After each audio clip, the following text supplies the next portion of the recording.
विद्यार्थी आणि पर्यटकांसाठी आंबेडकरांच्या जीवन आणि विचारांची माहिती देणारे बौद्ध स्तूपासारखं असणारं हे म्युझियम खूप कमी लोकांना माहिती आहे।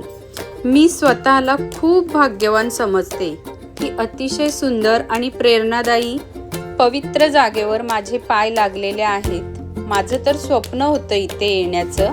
तुम्हाला हा व्हिडिओ पाहिल्यानंतर खूप आवडेल आणि तुम्हालाही इथे येण्याची उत्सुकता वाढेल। सो व्हिडिओ स्किप न करता कंटिन्यू करा, कारण खूप सुंदर अतिशय छान माहिती तुमच्यापर्यंत पोहोचणार आहे।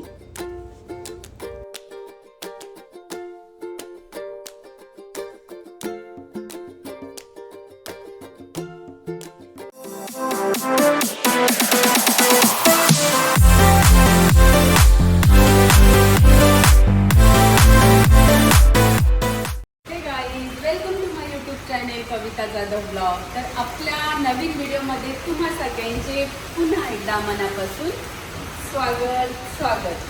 तर मी आलेली आहे त्या ठिकाणी जेथे फक्त इतिहास नाही तर त्या महान व्यक्तीच्या संघर्षाची संपूर्ण कहाणी जिवंत आहे। हो, भारतरत्न डॉक्टर बाबासाहेब आंबेडकर म्युझियम पुणे येथे मी आलेले आहे। तर हे फक्त म्युझियम नाही, तर हा आहे त्या महान व्यक्तीचा प्रवास ज्यांनी आपल्या अधिकारासाठी लढा दिला, आपल्या भारताला संविधान दिलं, लाखो लोकांना जगायला शिकवलं। चला तर पाहूया आपण भारतरत्न डॉक्टर बाबासाहेब आंबेडकर यांच्या आयुष्यातील आठवणी ज्या येथे जपून ठेवलेल्या आहेत।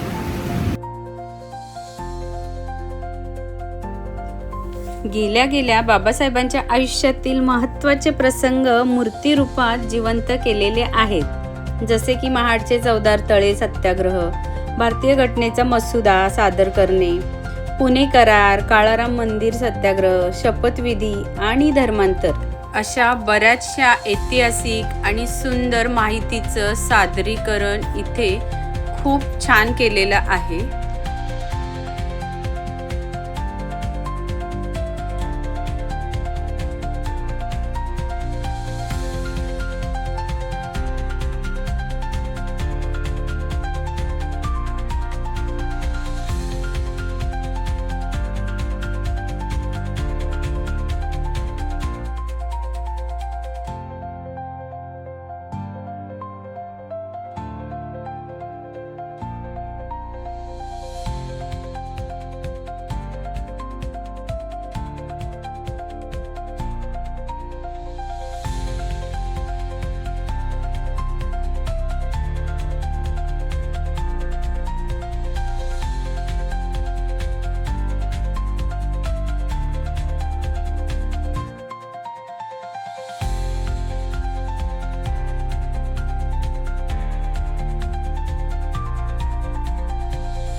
तर हीच ती जागा, हेच ते ठिकाण जेथे प्रत्येक वस्तू बाबासाहेबांच्या संघर्षाची साक्ष देत आहे।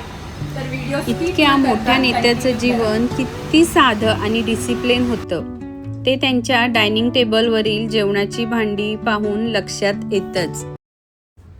यासोबत त्यांच्या रोजच्या वापरातील भांडीही येथे ठेवलेली आहेत, तीही आपल्याला पाहायला मिळालीत।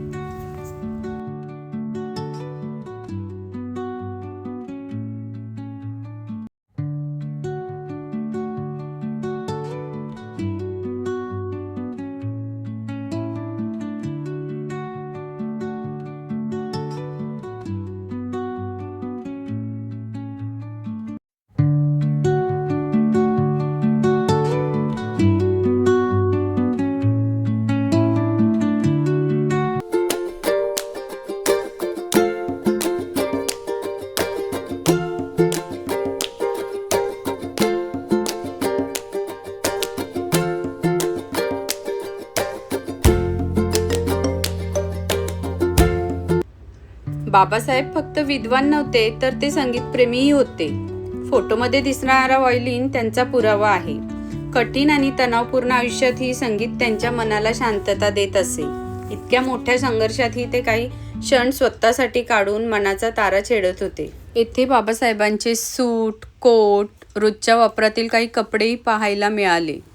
इथे आपल्याला बाबासाहेबांचा पलंग पाहायला मिळतो. तर तो पलंग फक्त एक वस्तू नाही, एका महान आयुष्याचा शेवटचा साक्षीदार आहे. होय, बाबासाहेबांनी 1956 साली दिल्ली येथील त्यांच्या निवासस्थानी ह्याच पलंगावर शेवटचे श्वास घेतले होते.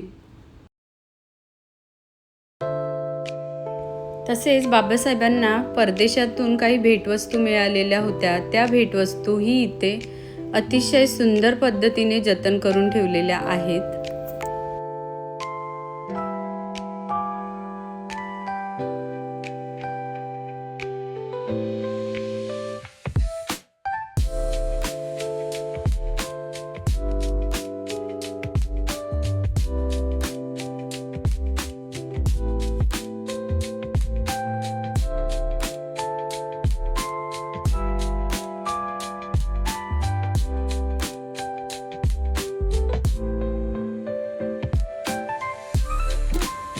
बाबासाहेबांनी वापरलेल्या वस्तू येथे पाहायला मिळाल्या. बाबासाहेबांचा स्पर्श झालेला होता.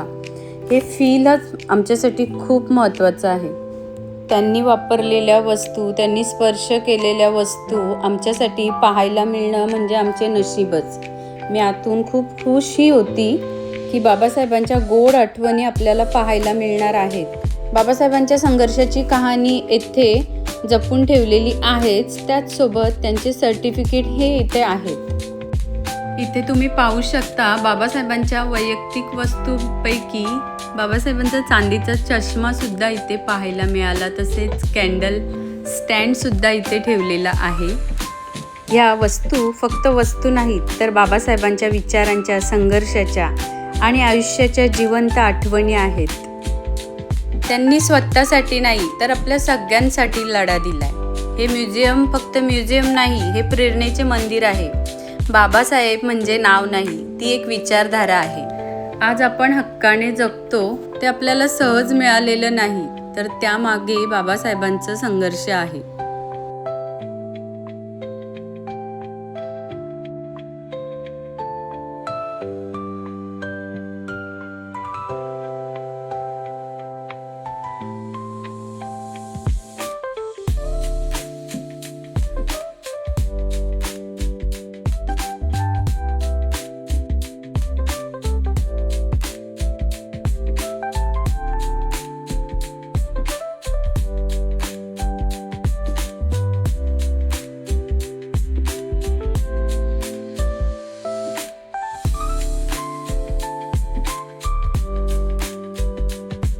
इथे आल्यावर बाबासाहेबांचा टाय बॉक्स पाहायला मिळाला. ते पाहताच आधी मनात गाणी आठवलं बाबासाहेबांचं. सुट्टा बुट्टात शोभून दिसतोय भीमराव साऱ्यात एक नंबर. खूप कठीण परिस्थितीतून आणि खूप कठीण अशा संघर्षातून तुम्ही हा रुबाब कमवला होता आणि आहे. जर बाबासाहेब नसते तर कदाचित आज आपलं आयुष्य वेगळं असतं. तुमचा आदर्श घेऊन कायम आम्ही असेच पुढे जात राहू.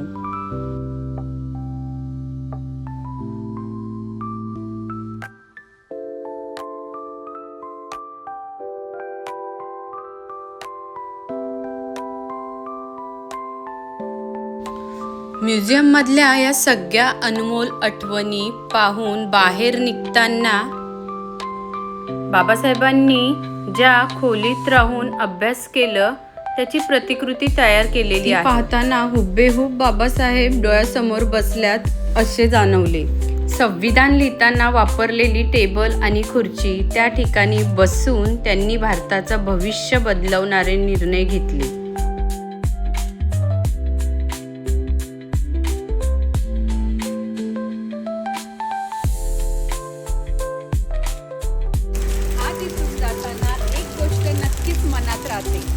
शिक्षण, संघर्ष आणि स्वाभिमान हाच बाबासाहेबांचा खरा संदेश.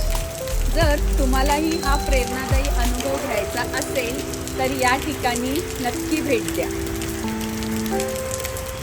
तर तुम्ही पाहू शकता खूप जास्त पाऊस पडलेला आहे. इथे पुण्यात आलेली आहे, खूप जास्त पाऊस पडलेला आहे आणि तरीही मी जेवढं मला सुंदर मला हा व्हिडिओ करता येईल तेवढा मी करण्याचा प्रयत्न केला आहे आणि तुमच्यापर्यंत पोहोचवण्याचा प्रयत्न केला आहे. तर आपला हा व्हिडिओ तुम्हाला कसं वाटलं ते मला कमेंटमध्ये सांगायला विसरू नका आणि लाईक, चॅनलला सबस्क्राईब, बेल आयकॉनची बेल वाजवायला विसरू नका. हा आमचा व्हिडिओ तुम्ही पूर्ण पाहिल्याबद्दल तुम्हा सगळ्यांचे पुन्हा एकदा मनापासून आभार. Bye bye. Thanks for watching.